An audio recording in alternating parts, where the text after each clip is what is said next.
अब मैं इसको पढ़ता जाता हूं और इसके पॉइंट्स को बताता जाता हूं। कल हमारी डिस्कशन क्या हुई थी, 4-5 बच्चों ने साइनॉप्सिस बना के भेज दिया, बाकी तो जो बना रहे हैं वो तो भगवान मालिक है उनका, ठीक है, वो हम देखते जाएंगे। आराम से आप पढ़िए, कोई दिक्कत नहीं है, 3-4 साल आप समय लीजिए और आराम से उसके साथ काम करिए। अब कल हम लोगों ने एक समावेशन यानी इंक्लूजन के बारे में बात किया था, हां या ना? समावेशन के बारे में जब हमने बात किया तो हमने बहिष्करण यानी एक्सक्लूजन के बारे में बात किया था। बहिष्करण मैंने आपको बताया था, यहां पर मैंने इसको जोड़ा था पॉलिटी के साथ, लोकतंत्र के साथ। बार बार आपने देखा हमारे प्रधानमंत्री, अब मैं प्रधानमंत्री जब बोल रहा हूं तो मैं बीजेपी वाला बात नहीं कर रहा हूं कि तुम बीजेपी विरोधी हो तो तुम जो इसके, मैं प्रधानमंत्री, भारत का प्रधानमंत्री होता है, पार्टी का प्रधानमंत्री नहीं होता है, ठीक है। तो मैं लोकतंत्र के बारे में एक बहुत जबरदस्त, मतलब मुझे खुद अच्छा लगा, कल की बहस मुझे खुद अपनी पसंद आई। जनरली मैं अपनी क्लास को बहुत नापसंद करता हूं, ठीक है, कि मुझे और अच्छा इंप्रूव करना है। तो लोकतंत्र के बारे में बात हुआ और लोकतंत्र में मैंने इन्वॉल्वमेंट के बारे में यानी कि उसमें सहभागिता के बारे में बात किया था, इन्वॉल्वमेंट। अब जब इन्वॉल्वमेंट की बात हुई थी तो यहां पर क्या होगा, निर्णय लेने की क्षमता जनरेट होती है, निर्णय लेने की क्षमता। इस तरह से साइनॉप्सिस बनता है, निर्णय लेने की क्षमता। और निर्णय लेने की क्षमता तब आती है जब आप निर्णय लेने वाले में विश्वास करते हैं, ट्रस्ट करते हैं कि हम ये कर सकते हैं। प्रधानमंत्री का एक्ट क्या महत्वपूर्ण बात है, प्रधानमंत्री अपने जो स्वास्थ्य कर्मी हैं, अपने जो लोग हैं, अपने जो वार्ड बॉय हैं, चपरासी, उन सब पे विश्वास कर रहे हैं, देश की जनता में विश्वास कर रहे हैं। और बड़ा बहुत महत्वपूर्ण आर्टिकल आया है। तो निर्णय लेने की क्षमता, ये हिंदी इंग्लिश सब में ये आर्टिकल आते हैं। तो निर्णय लेने की क्षमता में विश्वास, जब आप विश्वास करते हैं कि भारत के लोग भारत के निर्माण में सहभागी हो सकते हैं, तो निर्णय लेने की क्षमता में इन्वॉल्वमेंट का मतलब होता है सहभागिता। सहभागिता, आप सहभागी हो गए, आप अब राष्ट्र के निर्माण में आप जो है वो प्रोडक्टिव हो रहे हैं, आप निर्णय लेने की क्षमता में शामिल हो रहे हैं। आखिर सहभागिता इंपॉर्टेंट क्यों है? कल हमारी ये बात हुई, जब विश्वास होता है, निर्णय लेने की क्षमता बढ़ती है तो लोगों की भागीदारी तय होती है। क्या तय होती है? इन्वॉल्वमेंट, यानी उनका पार्टिसिपेशन तय होता है। पार्टिसिपेशन, भागीदारी किसमें? राष्ट्र निर्माण में उनकी भागीदारी होती है। राष्ट्र निर्माण यानी कि नेशन बिल्डिंग में जब भागीदारी यानी कि पार्टिसिपेशन तैयार होता है कि मैं और तुम दोनों पार्टिसिपेशन है। जब एक जो है वो साफ सफाई करने वाले व्यक्ति, आप देखिए सड़क पर झाड़ू लगा रहा है, तो उसको भी कहा जा रहा है कि अरे तुम भारत के निर्माण में अपना योगदान दे रहे हो। तुमने देखा होगा कई बार ऐसा होता है कि हम सिंबॉलिक यूज करते हो, तुम साफ सफाई करो, तुम अपने कर्तव्य को, अपने धर्म को निभा रहे हो। साफ सफाई भी हमारा धर्म है। जब स्वच्छ भारत अभियान में हम उसको पुरस्कृत करते हैं, हम उस व्यक्ति को पुरस्कृत करते हैं, उस बूढ़ी महिला को जो जल संरक्षण करने के लिए या जो पेड़ लगाने के लिए जा रही है। ये जरूरी है कि सत्ता आम लोगों तक पहुंचे और उनके कामों को प्रोत्साहित करे। जब उनको गले लगाया जाता है, उनको बताया जाता है कि अरे तुम सफाई कर्मचारी हो, इसका मतलब ये नहीं कि तुम्हें हम गलत नजर देखें, तुम राष्ट्र में तुम ना हो तो ये गंदगी जो है घर घर पहुंच जाए, ठीक है। हम उस स्वास्थ्य कर्मी को जो वैक्सीन लगा रहा है, पोलियो की डोज दे रहा है, उसको जब सम्मानित कर रहे हैं, उसको गर्व महसूस हो रहा है कि मेरे काम को अहमियत दी जा रही है। मैं भी ये वैक्सीन लगा के, मेरा काम है, मुझे सैलरी मिली, लेकिन मेरे को वैक्सीन लगाने वाली जो बात है उस पर मुझे मेरे लिए एक अलग डायमेंशन क्रिएट किया जा रहा है।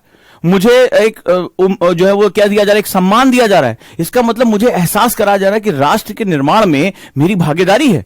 अरे मैं सिर्फ अपना काम नहीं कर रहा हूं। बहुत लंबे समय तक हम यही सोचते रहे कि अरे हमें सैलरी मिली, हम अपना काम कर रहे हैं, इसीलिए उदासीनता आ जाती है। जब भागीदारी होती है तो उदासीनता खत्म हो जाती है, जो न्यूट्रल वगैरह यार काम करना कर। आईएएस ऑफिसर, इतने टैलेंटेड ऑफिसर, इतने टैलेंटेड आईपीएस ऑफिसर एक से एक योजनाएं कर सकते हैं, लेकिन उदासीन हो जाते हैं। उनकी बीमारी यही है, भले भाड़ में जाए, क्या करना है यार मेरे को। तो भागीदारी सुनिश्चित वहां नहीं हो पाती। जब आप भागीदारी सुनिश्चित, पार्टिसिपेशन तय करते हैं, तो हमें लगता है कि मेरा जो एक्ट है, वो झाड़ू लगाना हो, वैक्सीन लगाना हो, साफ सफाई करनी हो, कोई भी काम हो मेरा, मैं राष्ट्र में भागीदारी कर रहा हूं, मैं राष्ट्र में भागीदारी कर रहा हूं।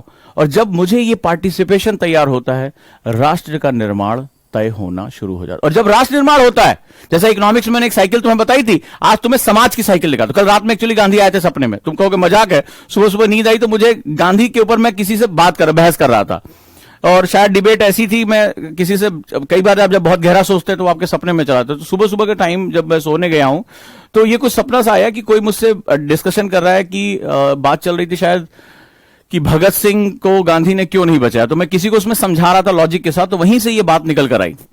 तो अचानक से ये मेरे दिमाग में आया कि हम इस पूरी प्रक्रिया को जोड़ सकते हैं। और जब राष्ट्र निर्माण होता है तो ऐसा नहीं कि सिर्फ लोग मिलकर राष्ट्र को निर्मित कर रहे हैं, राष्ट्र भी वापस करता है। कल जो मैंने आपको एस्से दिया था अपने आंसर राइटिंग क्लास में कि भारत अगर समावेशी आर्थिक समृद्धि हासिल करता है तो उसी में हमारी जो है वो हमारे राष्ट्र के आगे बढ़ने की कुंजी है, विकसित होने की कुंजी है। याद है आप लोगों को मैंने जो की है हमारी, वो हमारी सस्टेनेबल इकोनॉमिक ग्रोथ में है। तो जब हम राष्ट्र निर्माण में शामिल हो जाते हैं और राष्ट्र अपना वॉल्यूम बढ़ाना शुरू कर देता है, राष्ट्र अपना जो नेशन है अपने संसाधनों का प्रसार करना शुरू कर देता है। अब संसाधन ही है तो 100 करोड़ लोगों को टीका देना मजाक बात होती है। इतना ज्यादा इतनी कच्चा माल बाहर से आ रहा है, हमने टीकाकरण में आप ये समझिए इतिहास हो गया। पूरी दुनिया में इसका उत्सव जो मनाया जा रहा है, सरकार बहुत सोच समझ के बात कर रही है, छोटे छोटे मुद्दों में फंस नहीं रही है। हालांकि पूरी कोशिश हो रही है कि सरकार को फंसाया जाए, लेकिन यह वैश्विक मुद्दा है, पूरी दुनिया देखने लगी यार 100 करोड़। अभी कुछ दिन पहले चर्चा चल रही थी कि कहां सरकार, अप्रैल तक यह हालत थी, ऑक्सीजन नहीं था, और ये बताओ अक्टूबर आते आते इन्होंने 100 करोड़ वैक्सीन दे दी। तो ये क्या हुआ, पूरी दुनिया में भारत की जो वैक्सीन मैन्युफैक्चरिंग है उसका मतलब एक लिटमस टेस्ट उन्होंने क्रॉस कर लिया। उन्होंने दुनिया, अब आने वाले टाइम में जो पूरी दुनिया की जो वैक्सीन, और जरूरत पड़ेगी, जिस तरह से हमारे यहां जीन हो रहा है, जिस तरह से हमारे यहां बीमारियां फैल रही हैं, आगे चलकर हम वैक्सीन, ये इस कोरोना का सबसे पॉजिटिव इंपैक्ट आया कि हमने वैक्सीन डेवलपमेंट में हमने वो ग्रोथ की है जो पिछले 80 सालों में या 70 सालों में हमारी ग्रोथ नहीं हुई थी। वैक्सीन में इतनी ज्यादा हमने जो है टेक्नोलॉजी में ग्रोथ कर लिया है। आने वाले टाइम में बहुत ऐसी बीमारियां जो आज बहुत से लोगों को मार रही हैं, उनका जो इलाज हमें वैक्सीन में मिलना शुरू हो जाएगा, और इसका जो सेंटर बनेगा वो इंडिया बनेगा। ठीक है, ये क्योंकि इंडिया ने वो लिटमस टेस्ट क्रॉस कर लिया, वो लाइन क्रॉस कर लिया, अपनी पूरी थ्रेशोल्ड को दिखा दिया कि हम सिर्फ वैक्सीन बना नहीं सकते हैं, हम इतने विविधता भरे, इतने विरोधाभासी, इतने सांस्कृतिक जो है वो जहां पर पहचाने हैं, जहां सांस्कृतिक पहचानों के साथ सांस्कृतिक भेदभाव भी है, और जहां सांस्कृतिक भेदभाव के साथ सांस्कृतिक टकराव है, यानी कल्चरल कोलिजन है, उस देश में भी हम सिर्फ टीका बना नहीं सकते, टीका लगा भी सकते हैं। जिस देश के बारे में कहा जाता था कि ब्रिक्स कंट्री में सबसे न्यूनतम स्वास्थ्य सुविधाएं अगर बजट है चाइना के मुकाबले इतना कम, वो राष्ट्र कभी भी इतना बड़ा जो है वो इंफ्रास्ट्रक्चर ढांचा खड़ा नहीं कर सकता। और ब्रिक्स देशों में, यानी कि जो ब्राजील हो गया, रूस हो गया, India, China, South Africa, BRICS countries में सबसे कम रक्षा बजट होने के बावजूद दुनिया में सबसे ज्यादा, यानी 3 बार, कम से कम 4 बार हमने अमेरिका को वैक्सीन लगा डाली। और इतनी विविधता, अमेरिका में तो सड़कों का जाल जो है वो नॉर्थ, साउथ, ईस्ट, वेस्ट हर जगह जुड़ा हुआ है। अमेरिका में लगभग जो है वो एक राज्यों के पास अपना खुद का जो है संविधान है। यहां तो अगर नॉर्थ ईस्ट जाना हो तो आपको दांतों से पसीना आ जाएगा, यहां साउथ में जाना है तो वहां एक अलग भेदभाव दिखाई पड़ेगा। एक आबादी ऐसी भी देश में जो इसको कहेगी अरे ये तो नपुंसकता को बढ़ा रही है, इसको लगाओगे तो जो है बच्चे नहीं पैदा कर पाओगे, ऐसी ऐसी जो है वो बातें हो रही है। ऐसे जनजातीय क्षेत्र है जहां पर सुरक्षा कर्मियों को जाना, आपने फोटोज मैंने देखी, वो सलाम करता हूं राष्ट्र के उन जो है वो स्वास्थ्य कर्मियों को, उन जो है वो नर्सों को, जो आदिवासी इलाकों में, नक्सलाइट इलाकों में नदियां पार पार कर करके जो है, जहां पर संसाधन नहीं थे, नाव नहीं थी, पुल नहीं था, वहां जा जाके वैक्सीन लगाए। अमेरिका में ऐसी स्थिति डाल दो ना तो अमेरिका वाले आधे तो खुद ही वैक्सीन लगाने वाले मर जाएंगे। तो महाशक्ति के रूप में सिर्फ ज्ञान और तकनीक और पैसा सब कुछ नहीं होता है। महाशक्ति राष्ट्र तब बनता है जब लोगों की भागीदारी सुनिश्चित हो जाती है। और भागीदारी आजादी के आंदोलन से लेकर अभी तक, जब इतिहास और भूगोल और सामाजिक विज्ञान तीनों को, पेपर 1 में तीनों पढ़ना है ना, जब तीनों को आप जोड़ोगे तब तुम्हें पता चलेगा कि यह भागीदारी जो सुनिश्चित होती है वो बड़ी गहरी होती है। भागीदारी में जन कल्याण की भावना, वसुधैव कुटुंबकम की भावना आ जाती है। पार्टिसिपेशन ऐसे नहीं होगा। पार्टिसिपेशन, तुम सोचो मुझे सैलरी मिल रही है, मुझे नक्सलाइट इलाके में नदी पार करके वैक्सीन के टारगेट्स पूरे क्यों करने हैं, क्यों करने चाहिए? ऑर्डर देने वाला, ऑर्डर लेने वाला दोनों जंगल में कौन जाके देख रहा है यार? लेकिन जब पीपल्स पार्टिसिपेशन होता है तो एक चीज और आती है। कैसे होता है पीपल पार्टिसिपेशन? ये बड़ा खूबसूरत ग्राफ है, इसको बना लेना, इसके अंदर सब कुछ आ जाएगा तुम्हारे। पार्टिसिपेशन तब आता है, सिनॉप्सिस ऐसे बनता है, एक एक वर्ड पे हम बात निकालते हैं। पार्टिसिपेशन तब आता है जब एक वर्ड तुम्हारे सामने दे रहा हूं, उत्तर दायित्व बोध होता है। Responsibility acknowledgement, responsibility acknowledgement. Example दूं, क्लास चल रही है, ओजांग सर नए नए डिबेट लेकर आते हैं, सपने में भी उनके गांधी आ रहे हैं, जहां पर वो जन भागीदारी पे बात कर रहे हैं, क्वेश्चन आ रहा है, मेहनत कर रहे हैं, दिन भर पढ़ते रहते। कल इतनी किताबों का मैंने जो है बैठ के देर रात तक, शाम तक मीटिंग चली कि हमें इस पे से जो है चीजें निकालनी है। अभी ब्रह्मास्त्र बच्चों को देना है मेंस वालों, हमारी कल पूरी मीटिंग हुई, एक एक आर्टिकल मैंने सिखाया कि कैसे आर्टिकल के पॉइंट्स हमें बनाने होते हैं। क्यों कर रहा हूं? सोशल इश्यूज पढ़ा चुका हूं बहुत, उसमें लोगों ने बहुत प्रेज किया। अब मुझे जरूरत क्या है नया नोट्स बनाने, नई चीजों पे बात करने? जरूरत नहीं, पैसा कमाओ यार, आराम से सो। लेकिन मैं तो उतना परेशान हूं। क्यों? रीजन ये है कि मैं चाहता हूं कि आपकी जो समझ है वो और गहरी हो, हमारे लिए यूपीएससी एक आसान एग्जाम हो जाए। लेकिन मैं पढ़ा तो रहा हूं, मैंने कल भी आपको एक बहुत लंबा चौड़ा डिस्कशन किया और बहुत ही महत्वपूर्ण डिस्कशन है। अगर आप में से आपकी अंतरात्मा किसी की भी जगी हो तो वो जाए और प्रीवियस ईयर पेपर देख ले और उसको दिखाई पड़ेगा कल के जो डिस्कशन से 2 क्वेश्चन तुम्हें मिल जाएंगे, सीधे सीधे मिलेंगे, कुछ इब्बट नहीं करना है। तो सवाल यह है कि अब उसमें से मुझे 5 लोगों ने साइनॉप्सिस भेजा, फॉर एग्जाम्पल 5 लोगों ने। कल नियरली 75 लोग तो लाइव थे, उसके बाद जिन लोगों ने अपना बाद में देखा हो डजंट मैटर। तो 700 लोगों में 75-73 लोग लाइव थे, 5 साइनॉप्सिस आया। अब मेरा आप में विश्वास है, मैं आपकी सहभागिता तय कर, लेकिन आपकी सहभागिता तय तो मैंने कर दी कि क्लास में हम सभी सहभागी हैं, लेकिन तुम्हारी भागीदारी तय नहीं हो। क्यों तुम्हारी भागी इसलिए तैयार नहीं हो रही कि अरे पढ़ा रहे, अभी कुछ पढ़ा ही रहे होंगे, अभी कौन सा सोशलिज्म सुन रहे हैं, अभी कुछ लिखा तो रहे नहीं है। इस मानसिकता के साथ बेटा, अरे यार वो शायद अपना बैच वैच बनाने के लिए ना ये ऐसे जो है बकैती चल रही होगी, ऐसा भी तुम्हारे दिमाग में चल रहा होगा। चलने तो क्या दिक्कत है, 15-15 नंबर या 10-10 नंबर के 2 क्वेश्चन कल हमने निपटा लिए। तुम ये सोच रहे हो कि हाउ फलनवा टाइप का नोट्स दे देंगे, उससे जो ढिकनवा टाइप का क्वेश्चन आ जाएगा, वो नहीं होने वाला। यहाँ यूपीएससी बहुत आगे निकल गया तुमसे। तुम तो अपने बड़े भैया के चाचा के फूफा के जमाने में जब यूपीएससी की तैयारी करते थे, तब से तुम जो उसी स्टाइल में तैयारी, वो ज्ञान बट रहा है परिवारों में, उसी हिसाब से तुम तैयारी करने आए हो। तो ठीक है ना, उनका हुआ ना तुम्हारा होगा, उसमें कौन सी बड़ी बात। लेकिन सवाल यह है कि मैं सब कुछ अगर करूं, तुम्हारी भागीदारी के बिना ये संभव नहीं। अब तुम्हारी भागीदारी क्यों नहीं हो रही है? क्यों 5 लोगों ने साइनॉप्सिस बनाया? क्यों 5 लोगों ने मेहनत की? क्यों मुझे सिर्फ 2 बच्चों ने आज सुबह न्यूज़पेपर की जो फोटो भेज दी कि सर ये देखिए आपने कल पढ़ाया था और आज ये क्वेश्चन आ गया, आज ये आर्टिकल आ गया? क्योंकि उनमें से कुछ लोगों को उत्तरदायित्व बोध है। उत्तरदायित्व बोध स्वतः पैदा होता है, इस पर इंफ्यूज नहीं किया जा सकता। मेरी बात की गहराई को समझने की कोशिश करना, ये मैंने गांधी आकर मुझे बताकर गए हैं, ठीक है। उत्तरदायित्व बोध आपने आजादी के जो आंदोलन से लेकर भारत में जो है वो सब कुछ चाणक्य के समय से उठा के देख लो, मतलब आप बीसी चले जाओ, 326-324 बीसी से, वहां से शुरू कर लो। भारत में जब जब निर्माण हुआ है तब तब हुआ है। किसी ने चाणक्य के कान में जाके फूका नहीं तो बोला तक्षशिला का विश्वविद्यालय का इतना जाना माना राजनीति विज्ञान का शिक्षक की क्या जरूरत थी? तक्षशिला में बैठा हुआ है आम्बी कुमार ने जो है अलेक्जेंडर के साथ समझौता के लिए, उसको क्या टेंशन पड़ी थी यार कि वो भटक भटक के गया, मगध के साम्राज्य में गया, वहां पे नंद ने उसको जो है वो धक्के मार के निकाल दिए। प्रतिज्ञा करनी पड़ी, पूरे सप्त सैंधव प्रदेशों में जा जाकर उसने जो है वो सारे जनपदों से विनती की, वहां धक्के खाने पड़े, जंगलों में रहना पड़ा। क्यों चाणक्य को ऐसा करना पड़ा? क्यों चिंता पड़ी थी कि तक्षशिला यानी उस पाकिस्तानी क्षेत्र में जो आज वर्तमान है, उस क्षेत्र में रहने वाला व्यक्ति मगध जो भारत के पूर्व में है, वहां पर जो पूरे अखंड राष्ट्र की एक परिकल्पना क्यों कर रहा है व्यक्ति? क्यों अपने जान माल का जो है उसके ऊपर कई बार षड्यंत्र हुए, कई बार मारने का प्रयास हुआ, क्यों अपने जान को रिस्क में रख रहा है?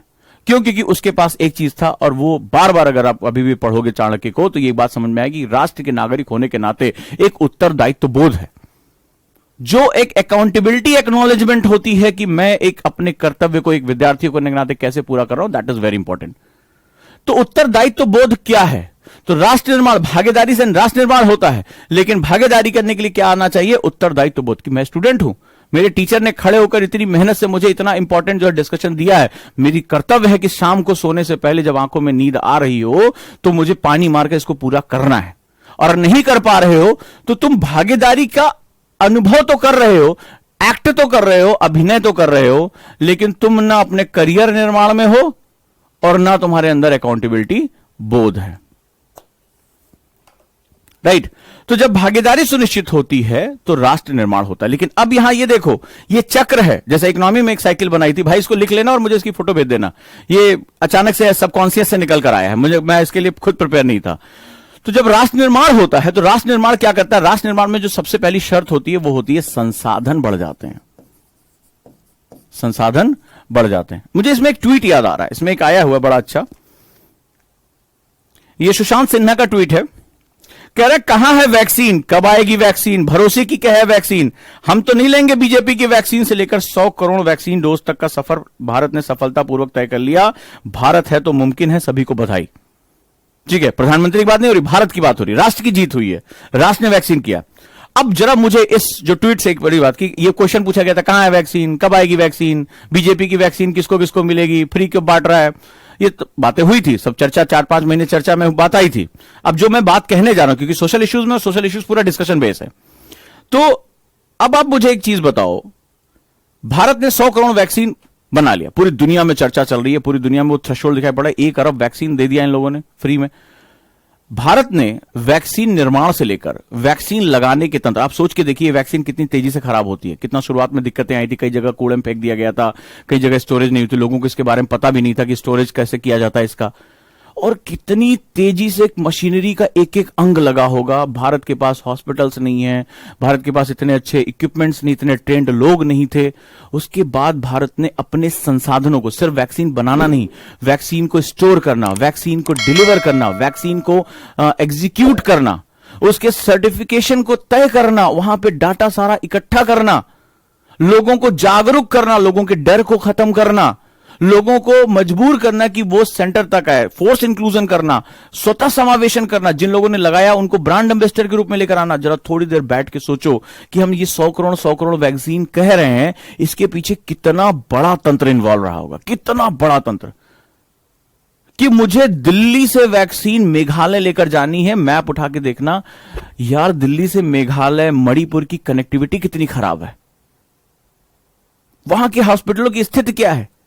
तुम कहोगे इसको कोल्ड स्टोरेज में, यहां बिजली कितने दिन आ रही है, कैसे स्टोर किया होगा इन्होंने, कैसे नाव पे ढोके लेकर गए होंगे।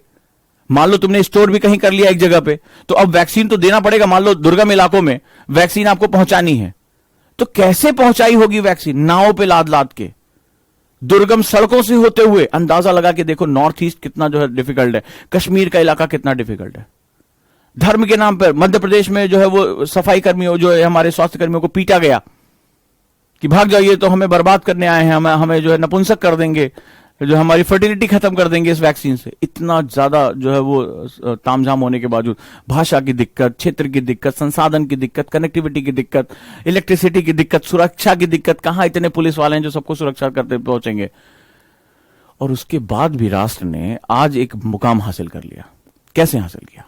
जब राष्ट्र निर्माण होता है, इट इज नॉट अबाउट कि केवल जनगण मन आप गाना शुरू कर दो या वंदे मातरम गाना शुरू करो। राष्ट्र निर्माण जब मैं बात कर रहा हूं, मैं तो इकोनॉमिक्स पर्सन हूं, इकोनॉमिक्स पढ़ाता हूं और मुझे पता है कि उसको कैसे पढ़ाना है। तो मैं ऐसी सीधी बात करूं, राष्ट्र अपने संसाधन बढ़ा लेता है, राष्ट्र अपने संसाधन बढ़ा लेता है। और संसाधन शब्द अगर मेरे स्टूडेंट हो गए तो मैं पता होगा संसाधन शब्द क्या होता है।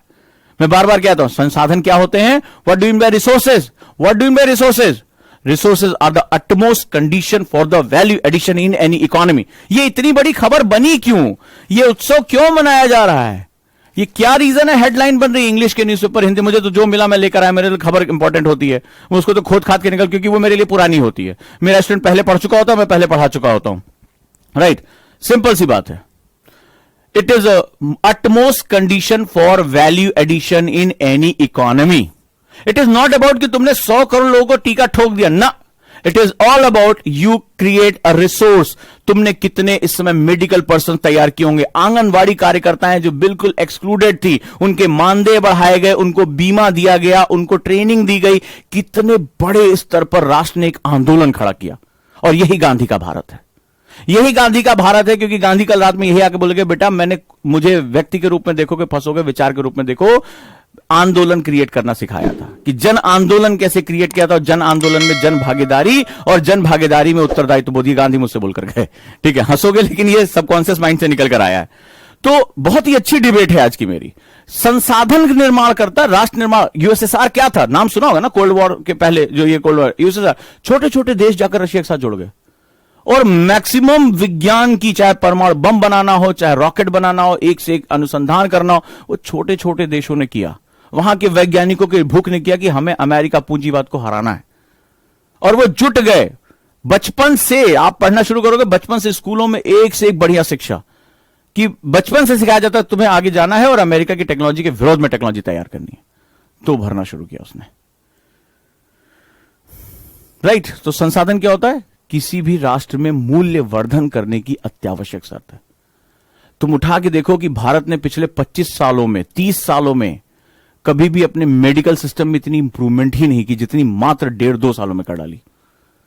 तो मैंने हमेशा कहा था कि हर मुश्किल एक संभावना को जन्म देती है, हर मुश्किल एक संभावना को जन्म देती है। बड़ी खास बात है, तुम्हारे ऊपर मुश्किल पड़ेगी, थकान होगी, लेकिन इसी में तुम्हारी संभावना जन्म लेगी कि अगर इस थकान से पार कर लिया, अपनी क्षमता को बढ़ा लिया, खुद पे मुंह पे पानी मार के पढ़ने बैठ गए, अपने आप को डिस्ट्रैक्ट होने से बचा लिया, तो यही तुम्हारे लिए संभावना होगी। तो हर विपत्ति एक संभावना को जन्म देती है। भारत तो वैसे भी, अगर मेरी 7 इकोनॉमी ऑफ क्लास आपने पढ़ा होगा, 7 स्टोरीज, मैंने आपको बताया भारत हमेशा संकटों के बाद ही आगे बढ़ा है। ये हमारी नियति रही कि संकट आया, हमने संकट से सीखा, संकट को मैनेज किया और हम आगे बढ़ गए। हमारी राजनीति स्वतः प्रेरित कभी रही, हमारा समाज स्वतः प्रेरित कभी रहा है, समाज फिर सुस्ती में आ जाता है। तो राष्ट्र निर्माण में हम संसाधनों को बढ़ाते हैं, और जब संसाधन बढ़ते हैं, अब जरा वापस आओ, जब संसाधन बढ़ते हैं तो मुझे मानव के रूप में, मुझे समावेशित होने के लिए संसाधन ही तो चाहिए। तुम्हारा स्कूल क्या है? संसाधन है। क्लास क्यों डिस्टर्ब हुई? जस्ट बिकॉज ऑफ एक तो मालवेयर अटैक हुआ, और दूसरा ये जो 2 कंपनियां हैं, दोनों कंपनियों के मैंने हायर स्पीड के ले रखा है, लीज लाइन ले रखी है, सब कुछ, उसके बाद भी पिंक फ्लक्चुएशन आ गई और क्लास बंद हो गई। पीछे से टेक्निकल पर्सन की आवाज आप लोगों को आ रही होगी, वो उसको कह रहा है सर पैकेट लॉस हो रहा है। अब बताओ, इसके बाद तो अब किडनी ही निकाल के दे सकते हो, और तो ज्यादा कुछ दे नहीं सकते। कि हाईएस्ट जो है बैंडविड्थ ले रखी, लीज लाइन ले रखा है, और उसके बाद भी अगर मेरी क्लास जो है फ्लक्चुएट है, तो इसमें मेरे हाथ में भी एक ज्ञान दिया कि जैसे मान लीजिए क्लास को इंप्रूव करिए, कहां से इंप्रूव करें? अब इसके बाद तो एलन मस्क के कहें कि भैया मंगल पे कुछ लगाओ और हमें भेजो डायरेक्टली क्लास, तो ऐसे इंप्रूव नहीं हो पाएगी। हमें संसाधनों का यही प्रयोग करेंगे, हमारे संसाधन सीमित हैं। हम 4G 5G की बात करें, अभी हम प्रॉपरली 4G नहीं दे पा रहे। 4G भी निर्बाध रूप से आना चाहिए, तो हमारे पास तो अभी 4G इंफ्रास्ट्रक्चर नहीं है, तो तुम 5G की क्या बात करो? संसाधन नहीं है। तो ये संसाधन की वजह से क्या होगा? पढ़ाई डिस्टर्ब हो रही है। मैं अभी जहां पर गया, ये टी शर्ट मैंने जो पहनी बड़ी खास पहनी है, जरा ध्यान से समझो, ठीक है? क्या हो, संसाधन एक बहुत बड़ा वर्ड होता है। ये टी शर्ट मैं आपको पता होगा मैं इस तरह की टी शर्ट नहीं पहनता, लेकिन ये मैं एक ऐसे इलाके में गया था जहां पर ये हैंडमेड है, ये वहां की अपनी सांस्कृतिक धरोहर को अपने हाथ से पेंट करते हैं।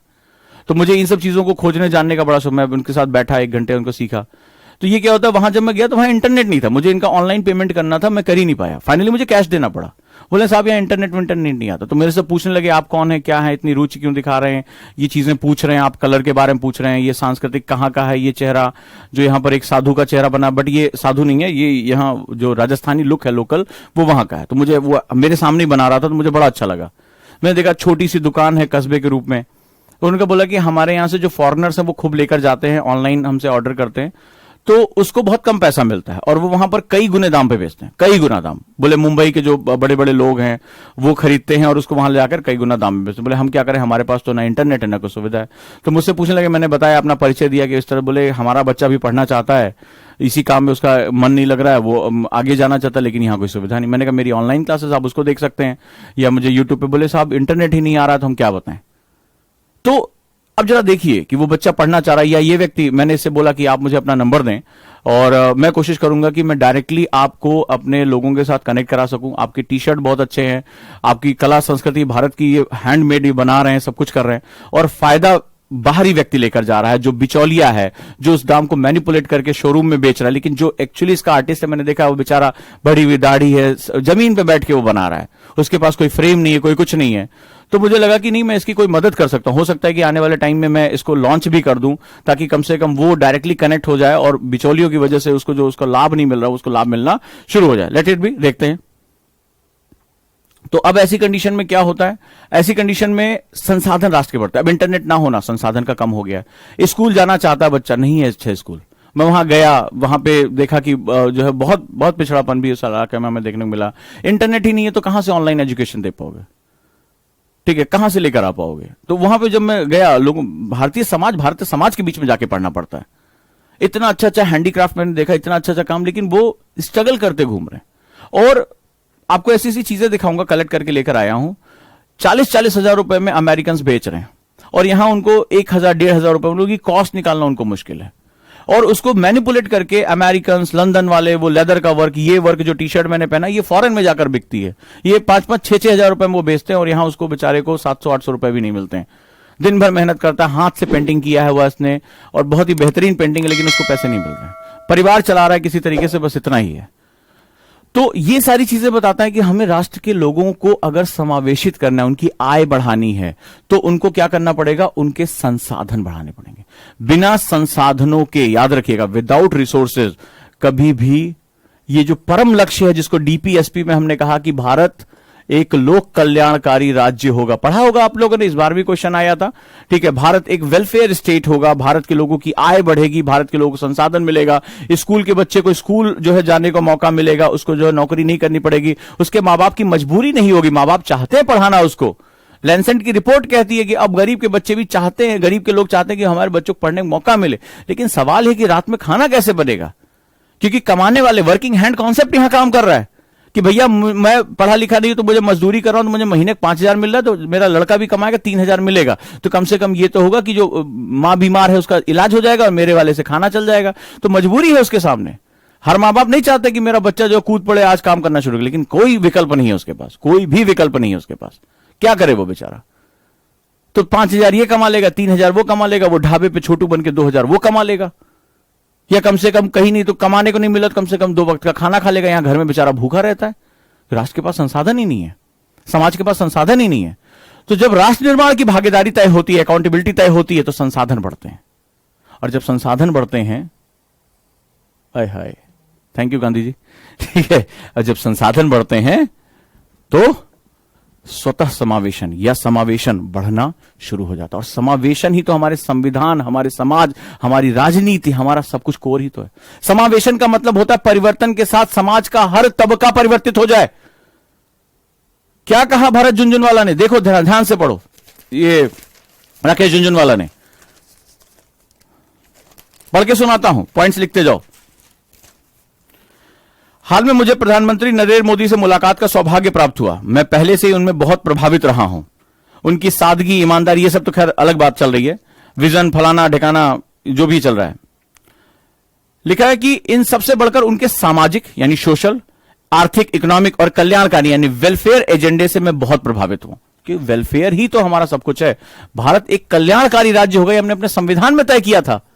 और कल्याण हिंदू, मुसलमान, सिख, ईसाई नहीं, कल्याण भारतवासी का होता है। पहचान तुम्हारी इंडियनिज्म की होनी चाहिए, पहचान तुम्हारी इंडियंस की होनी चाहिए। इंडियनिज्म का मतलब होता है उत्तरदायित्व बोध, जो मैंने कहा था ना, आएगा ये आर्टिकल। और इंडियन का मतलब होता है कि जहां मैं संविधान के अंतर्गत मेरी परिभाषा तय की गई है कि मैं भारत के भौगोलिक क्षेत्र, राजनीतिक क्षेत्र में रहने वाला व्यक्ति हूं, ठीक है, तो मैं इंडियन हूं। इंडियनिज्म का मतलब क्या होता है? इंडियनिज्म का मतलब ये नहीं होता कि गाल पे तिरंगा बनवा लिए और जो है हाय विराट कोहली करने शुरू ना। जब मुझे इंडियनिज्म का मतलब होता है मेरे अंदर भारतीय होने का बोध पैदा हो जाए, मेरे अंदर उत्तरदायित्व बोध पैदा हो जाए कि भाई ये मुझे सड़क पे नहीं फेंकना है, ये कचरा के डब्बे में जाना है। भारतीय होने के नाते मेरा उत्तरदायित्व कि मैं अपने राष्ट्र को साफ रखूं। कहां कोना देखें और कहां ठूक दें, मुंह से गुटखा निकल जाए, मेरे मुंह से निकल जाए, वो भारत के किसी भी कोने में जाए, इससे कोई मतलब नहीं है। मतलब ये स्थिति हो गई है। आपने देखो दीवारों पर जो है वो कुरान की आयतें और भगवान जो है, ऐसी जगहों पर भगवान के टाइल्स लगाने पड़ते हैं। भगवान को रक्षा करने आना पड़ा कि तुम ना थूको, अपने देश को साफ करो। मतलब भगवान के पास इतना ओवरलोड कर दिया, एक तो इतनी आबादी, वहां पे सबकी इतनी मनोकामनाएं, यूपीएससी में बढ़ते हुए कैंडिडेट्स जो बिल्कुल ही पढ़ाई नहीं करना चाहते, ना साइनॉप्सिस बनाना चाहते, उनका अलग बोझ आया हुआ है। वो मंगलवार को हनुमान जी, शनिवार को जो है वो जो है शनिदेव को तेल चढ़ाते घूम रहे हैं। तो यहां वो इतना लोड, अब उनको बेचारों, तुमने देखा होगा कई बार दीवारों पर, तुमने देखा होगा वहां पर जो है ये टाइल्स लगा दी जाती हैं ताकि भैया वहां पर ये जो है वो जो दुर्गम प्राणी जो दूसरे ग्रह से आए वो थूके ना। अरे तुम्हारे ही राष्ट्र में गंदगी फैल रही है, तुम्हारे मुंह से निकला हुआ वो जो पच्चीकारी का सामान है वो उस देश को गंदा करेगा, बीमारियां फैलाएगा। तुम इसलिए कर रहे हो क्योंकि तुम्हें उत्तरदायित्व बोध ही नहीं है। तुम केवल संवैधानिक रूप से भारतीय नागरिक हो और जिसको तुमने अपना अधिकार बना लिया है, कर्तव्य तुम्हारे अंदर है ही नहीं है, क्योंकि तुम इंडियन हो, इंडियनिज्म नहीं है तुम्हारे अंदर। समझ गए होगे मेरी बात को? अब क्या कहा है, ध्यान से देखो। भारत को लोकतंत्र, कल ही बात हुई थी, डेमोक्रेसी पे हमारी बात हुई, हां या ना बोलते जाओ। डेमोक्रेसी में मैंने सहभागिता की बात की यहां पर, और देखो हमें लग रहा है कि ये भी क्लास ज्वाइन कर रखा है इनके किसी बंदे ने। अब देखो कल की मेरी डिबेट और आज, मुझे नहीं पता था ये कोई आर्टिकल छपने आ रहा है, ये अंदर का सेगमेंट है। अब जरा वर्ड देखो, और कल जो मेरी क्लास हुई थी और आज की क्लास, जरा इसको ध्यान से देखो क्या कह रहे हैं। भारत को लोकतंत्र, सहिष्णुता, कितने पहले हमारी सहिष्णुता, टॉलरेंस, एक्सेप्टेंस की बात हुई थी कि हम तुम्हारी सहिष्णुता का मतलब होता है मैं तुम्हारी पहचान और अपनी पहचान को लेकर भिड़ूंगा नहीं। मैं तुम्हारी पहचान को भौगोलिक रूप से जानकर कि तुम ये खाते पीते हो, तुम इस रूप में दिखते हो, तुम ये पहनावा है, तुम्हारी ये पूजा पद्धतियां है, इसके पीछे ज्योग्राफी और क्लाइमेट इन्वॉल्व है, मैं तुम्हें पहचान को तुम्हारी स्वीकार करता हूं। कौशल और उद्यमिता वर्ग का सदैव लाभ मिलता आया है। संप्रति भारत में विश्व की सबसे अनुकूल जनसंख्या निवास करती है, मतलब सबसे यूथ पॉपुलेशन है, डेमोग्राफिक डिविडेंड है। कितनी बार हमारी बात हुई थी। जहां देश की 25% से अधिक आबादी 25 वर्ष से कम आयु वालों की है, यानी कि 25%, इंडिया की 25% आबादी ऐसी है जो 25 ईयर से कम है, यानी कि लेबर फोर्स हमारे पास बहुत ताकतवर है, सब कुछ है हमारे पास। अब देखते हैं आगे। मसलन पूंजी की प्रचुरता है भारत के पास, कम ब्याज दर है भारत में, बहुराष्ट्रीय कंपनियों द्वारा विनिर्माण के लिए चीन का विकल्प तलाशना। अगर मेरा डिबेट याद होगा कि भारत के लिए सबसे अनुकूल समय आने वाला है, मैं जितनी कैलकुलेशन कर रहा हूं, चीन फंसता जा रहा है, अमेरिका फंसता जा रहा है, पश्चिम फंसता चला जा रहा है, इधर जो है उग्रवाद आतंकवाद बढ़ता चला जा रहा है, अशांति बढ़ती चली जा रही है। हंटिंगटन की थ्योरी बताई थी कि आने वाले समय में क्लैशेस ऑफ सिविलाइजेशन जो है, यानी कि आगे सभ्यताओं का टकराव आएगा। भारत इन सब के साथ सहिष्णु बने हुए, वसुधैव कुटुंबकम की बात करते हुए सबसे अनुकूल समय आ रहा। और ये कौन कह रहा है? ये जो भारत में अरबपति इंसान है, जो अपनी निवेश की क्षमताओं के लिए जाना जाता है, मुझसे कहीं ज्यादा जो है वो बुद्धिमान है, वो व्यक्ति लिख रहा है कि बहुराष्ट्रीय कंपनियों द्वारा विनिर्माण के लिए चीन का विकल्प तलाशना। ऐसी अनुकूल परिस्थितियों में भारत को एक उत्प्रेरक की आवश्यकता थी, यानी कैटलिस्ट की आवश्यकता। कैटलिस्ट क्या करता है? जो रिएक्शन है उसको तेज कर देता है। और भारत के लोगों के अंदर भारतीयता का जो रिएक्शन था, हमारे क्षेत्रीय रिएक्शन हो गए थे। अरे तू कौन है? तू जाट है। नेशनल मीडिया में जाट, गुज्जर, यादव, ब्राह्मण, दलित, ये डिबेट हमारे आने लगे थे। इन शब्दों का हमने इतनी बार प्रयोग करना शुरू किया कि गुज्जर आंदोलन हो रहा है, गुज्जर समुदाय, जाट समुदाय, ठीक है, ब्राह्मण समुदाय, दलित समुदाय, मुस्लिम समुदाय, मुस्लिम अल्पसंख्यक वोट। अल्पसंख्यक में तो बहुत से लोग आते हैं, तो मुस्लिम ही अल्पसंख्यक कैसे हो गए? अल्पसंख्यक को अल्पसंख्यक बोलो ना। तो मुस्लिम अल्पसंख्यक अलग से वर्ड यूज किया जाने लगा। ये हमारा नेशनल मीडिया का डिबेट हो गया था। मतलब हम बात को इतनी बार कह रहे हैं कि पहचाने हमारी राष्ट्रीय से हटकर क्षेत्रीय, जातीय, धार्मिक होती चली गई थी। ये हमारी रीजनल जो हो गई, हमारी जो है पॉलिटिकल हो गई, हमारी जो है वो कास्ट बेस हो गया। ये हालत हो गई। आया है एडिटोरियल, इस पे भी कास्ट बेस सेंसस पे आया है। तो हम उन लाइनों को इतनी बार घिसने लगे कि वो इतनी गहरी हो गई कि हमें समाज में विभाजन ही विभाजन दिखाई पड़ने लगा। क्या कहते हैं? उत्प्रेरक की आवश्यकता थी, वो उत्प्रेरक जो राष्ट्रवाद के साथ जाकर जुड़ सके।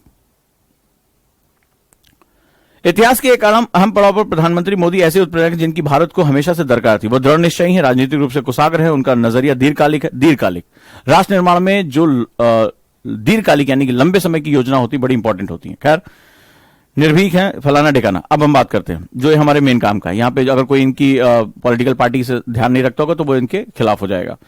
सामाजिक विकास से जुड़ी उनकी नीतियों में मुझे पूरा भरोसा और मैं पूरे विश्वास के साथ उनका समर्थन करता हूं। समान नागरिक संहिता वास्तव में किसी भी प्रगतिशील समाज के लिए आवश्यक तत्व है।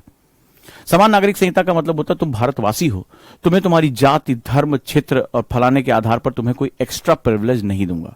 क्योंकि जब तुम्हें एक्स्ट्रा प्रिविलेज मिलेगा तो तुम दूसरा वाला तुम्हारा रिटेलिएशन करेगा ही करेगा कि उसको क्या है, वो तुम्हारा कौन लगता है, फूफा लगता है, चाचा लगता है, क्या लगता है कि तुम उसको एक्स्ट्रा एडवांटेज। इसको तुष्टीकरण कहते हैं।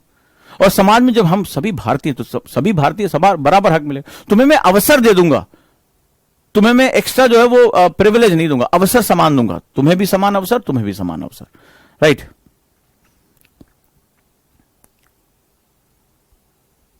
अब जरा देखो क्या क्या शुरू हुआ। रेरा जो हमारा जो है विनिर्माण क्षेत्र है, खनन सुधार, श्रम सुधार, कृषि सुधार, जीएसटी, कारपोरेट कर को तार्किक बनाना, निजीकरण, संपदा मौद्रिकीकरण को प्रणाली से जुड़े अर्थव्यवस्था के विभिन्न आयामों में सुधारों को गति देकर वह समृद्धि के लिए आधार तैयार कर रहे हैं। कल ही मैंने इसको एस्से में सुबह पढ़ाया था। इन सुधारों की शक्ति 10% या उससे अधिक की सतत आर्थिक वृद्धि के लिए आधारभूत स्तंभ करें। मैंने बताया था ना कि हमारी जो विकास की कुंजी है वो सतत आर्थिक विकास में। देखो सीधे वर्ड यूज कर रहे हैं, और कल सुबह की क्लास में यही मैंने एस्से दिया था करने के लिए। राइट। तो जब राष्ट्र संसाधन निर्माण करेगा तभी तो समावेशन हो पाएगा। तुम चाह रहे हो कि गरीबी रेखा से निकल जाए, तो तुम्हारे कर्ज माफी करने से किसान का कल्याण हो जाएगा क्या? तुम कह रहे हो हम आएंगे फ्री बिजली देंगे। दिल्ली में बिजली कटने लगी भाई। दिल्ली में पिछले 5 साल से मैंने बिजली कटते हुए नहीं देखी थी। कभी एक आध मिनट के लिए फ्लक्चुएट हो जाए, कल मैंने देखा 20-20 मिनट बिजली कट रही है। तो फ्री की दोगे तो आएगी कहां से, ये भी तो पूछ लो। कोयला तुम्हारे पास कितना, कोयला तुम्हारा ऐसा सोर्स है जो डिप्लीट होता चला जा रहा है। तुमने लास्ट के लोगों को प्रेरित किया कि सोलर एनर्जी पर ट्रांसफर हो, बैटरीज पर ट्रांसफर ना। हम आएंगे तो बाबू जी यहां भी हम फ्री देंगे, वहां भी फ्री देंगे। बहुत बढ़िया, शाबाश। अब ये आगे क्या लिखा है जरा ध्यान से सुनते जाओ। ये इनका आर्टिकल पढ़ो। कह रहा है ये सतत आर्थिक वृद्धि प्रत्येक भारतीय के लिए लाभदायक होगी, विशेषकर हाशिए पे मौजूद सबसे कमजोर तबकों के लिए। कमजोर कौन है? जो एक्सक्लूडेड है, उसके पास शिक्षा, स्वास्थ्य, जमीन, आय, पानी, जल, किसी की भी सुविधा नहीं है, तो वो एक्सक्लूडेड है। और कहता है कि जब राष्ट्र निर्माण होगा, यह राष्ट्र निर्माण की प्रक्रिया है। पाइपलाइन बिछाना क्या है? पीने का पाइपलाइन बिछाना एक राष्ट्र निर्माण की प्रक्रिया है भाई। सरकारें चली जाएंगी, पार्टी बदल जाएगी, लेकिन वो पाइपलाइन थोड़ा ना बदलेगा, पानी तो पहुंचता रहेगा। बिजली पहुंचाना, सड़क पहुंचाना, अस्पताल पहुंचाना, शिक्षा के सुविधा देना, डिजिटल टेक्नोलॉजी को पहुंचाना, एक बैंकों के खाते खोलना, कोई भी सरकार हो, यह राष्ट्र निर्माण की प्रक्रिया कहलाती है। हर सरकार ने किया है, ऐसी बात नहीं है। कुछ ने तेज किया, कुछ ने धीमे किया। धीमे इसलिए किया क्योंकि उन्होंने इंडिविजुअली करने की कोशिश की। इंडिविजुअली वो बहुत ही सारे प्रधानमंत्रियों ने बहुत अच्छा अपना योगदान दिया। और जब इतना बड़ा राष्ट्र, इतना विविधता का राष्ट्र है, तो मुझे बिना जन भागीदारी के और उत्तरदायित्व बोध के मैं कभी भी ये संसाधन तैयार नहीं कर सकता। यही फर्क राजनीति का हमें समझना होगा। जैसे स्वच्छ जल, उज्ज्वला योजना, नल से जल पहल, जन आरोग्य योजना, जन धन योजना, पीएम आवास योजनाएं भारतीयों के जीवन में बदलाव लेकर आई हैं। खासतौर से वंचित वर्गों को इनका सबसे अधिक लाभ मिला। इन योजनाओं ने न केवल उन्हें ऊपर उठाया, बल्कि उन्हें आर्थिक एवं वित्तीय तंत्र की विकसित धारा में भी लेकर आए। यानी इकोनॉमिकल और जो सोशल मेन स्ट्रीम है, बाहर थे, एक्सक्लूडेड थे, उनको मुख्य धारा में लेकर, यानी कि बदलाव के साथ अब उनके जीवन में बदलाव आना शुरू होगा। मैं इन सबसे लाभ पर कुछ प्रकाश डालता हूं। यूनिसेफ के अनुसार, जो यूनाइटेड नेशन की संस्था पार्ट है, यूनिसेफ के अनुसार देश की 50% से कम आबादी, ध्यान से सुनो, 50% से कम आबादी को स्वच्छ पेयजल की सुविधा उपलब्ध है। यानी 50% से कम लोग अभी भी साफ पीने का पानी नहीं, मतलब 50% से ज्यादा लोग नहीं पाते हैं। और कहते हैं आगे कि इसमें 54% ग्रामीण महिलाएं, मैं कई बार क्लास में, पिछली क्लास में भी सोशल इश्यूज में पढ़ा चुका हूं, 54% जो ग्रामीण महिलाएं, उसमें किशोरियां भी शामिल हैं, रोजाना करीब 35 मिनट पानी का बंदोबस्त करने में खर्च करती हैं। बहुत कम बताया इन्होंने, एवरेज 20-20, मैंने बताया ना, 20-20 किलोमीटर जाना पड़ता है सिर्फ 20 लीटर पानी पीने का इकट्ठा करने के लिए।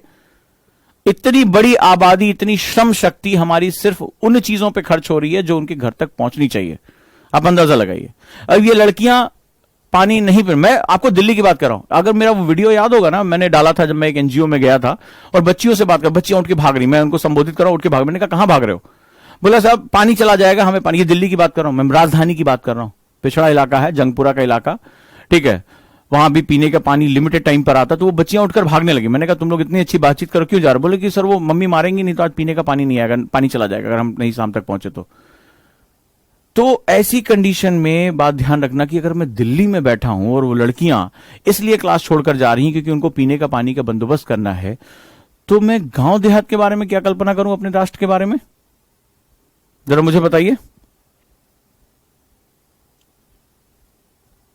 आज लगभग प्रत्येक भारतीय का बैंक खाता, जिनका श्रेय जनधन योजना को जाता है, जिस धन के साथ ही यूपीआई जैसे प्लेटफॉर्म से भारतीय बिना किसी खर्च और समय गंवाए आसानी से पैसे का लेन देन करने में सक्षम हुए। ये इतना आसान काम नहीं था। काम के सिलसिले में दूर रहने वाला प्रत्येक भारतीय आज वीडियो कॉल के जरिए अपने परिवारजनों से बात कर सकता है, राइट। और इन्होंने बहुत सी योजनाओं के बारे में बात की है। और एक बहुत महत्वपूर्ण बात की है कि भारत इस समय 3 अद्भुत धाराओं का समावेशन बन रहा है। कौन सी 3 धाराएं?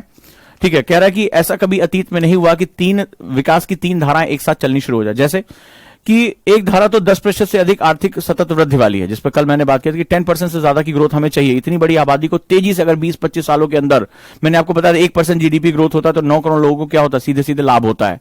तो मैंने आपको बताया लगभग 27 करोड़ लोग सुरक्षा जाल में आ जाते हैं, बताया था आपको। तो इतनी बड़ी आबादी को अगर तेजी से आपको समावेशित करना है तो आपको इकोनॉमिक ग्रोथ आगे बढ़ानी पड़ेगी, क्योंकि इकोनॉमिक ग्रोथ क्या होता है? संसाधनों का निर्माण बढ़ा देता है, रिसोर्सेज का। बिना पैसे के कहां कोई काम होने वाला है? तो संसाधनों का, आपको सड़क चाहिए, बिजली चाहिए, फैक्ट्रियां लगानी है, आपको जो है नए नए प्रोजेक्ट लेकर आने, इसके बिना कहां काम होगा? तो संसाधन बढ़ा देगा। संसाधन जब बढ़ेंगे तो क्या होगा? समावेशन। आपको मैंने एक इंफ्रास्ट्रक्चर की परिभाषा बताई थी, किसको किसको याद है मेरे इंफ्रास्ट्रक्चर की परिभाषा? कि अवसंरचना क्या होती है। एनसीईआरटी वाले बच्चे को भी बताई थी मैंने, कॉन्सेप्टर के बच्चों को बताई थी। अवसंरचना किसे कहते हैं? तो कहते ना, ये सड़क, रेलवे, पाइपलाइन, फलाना ठिकाना, वायुयान, कुशीनगर में नया एयरपोर्ट, ये सब क्या है? अवसंरचना है। मुझे तुमसे एयरपोर्ट के नाम नहीं याद कराने। अवसंरचना क्या करती है? कोई मुझे बताएगा? पढ़ा चुका हूं, रगड़ रगड़ के तुम्हारे दिमाग में बिठाया है, लेकिन कई दिमाग पत्थर के, तो उसमें मुझे घुसाने की जगह मुझे क्या अच्छी नहीं है, थोड़ा खोदना पड़ता है। हाँ जी, स्वतः स्फूर्त अर्थव्यवस्थाओं को जन्म देता है। विकास की कोई परिभाषा होती है? स्वतः स्फूर्त अर्थव्यवस्थाओं को जन्म देता है। It encourage self-sustain economies. Self-sustain economies. स्वतः स्फूर्त अर्थव्यवस्थाओं को जन्म देता है। स्वतः स्फूर्त का मतलब, मैंने आपको हाईवे का एग्जांपल लिया था कि आपने एक अच्छा हाईवे बना दिया, 4 लेन 6 लेन एक्सप्रेसवे। आप देखेंगे इसके किनारे किनारे ढाबा, बहुत लंबा चौड़ा डिस्कशन हुआ था। ढाबा बन जाता है, टायर पंचर की दुकानें आ जाती हैं, सामान बिकना शुरू हो जाता है, उन ढाबों पे ढेर सारे लोग, ऑटोमेटिकली निवेश आना शुरू हो जाता है। फिर वो क्या होता है, वहां पर ढेर सारे लोगों को रोजगार मिलता है, कोई वेटर होता है, कोई रसोईया होता है, कोई मैनेजर होता है, कोई गार्ड होता है, ढेर सारे लोगों को अपने आप रोजगार, सरकार को रोजगार नहीं पता, स्वतः स्फूर्त अर्थव्यवस्था का मतलब जो सेल्फ सस्टेन हो, खुद से ही वो अपने आप को लोगों को रोजगार देना शुरू कर। फिर उसके बाद ऑटोमेटिकली मैंने क्या बताया था भाई, मान लो आज रोटी बननी है तो पीछे वाले गांव से जो चक्की है वहां से नियर अबाउट से आप जो कॉस्ट बचाने के लिए आप क्या करते हो, आटा वहां से मंगाना शुरू कर देते हो।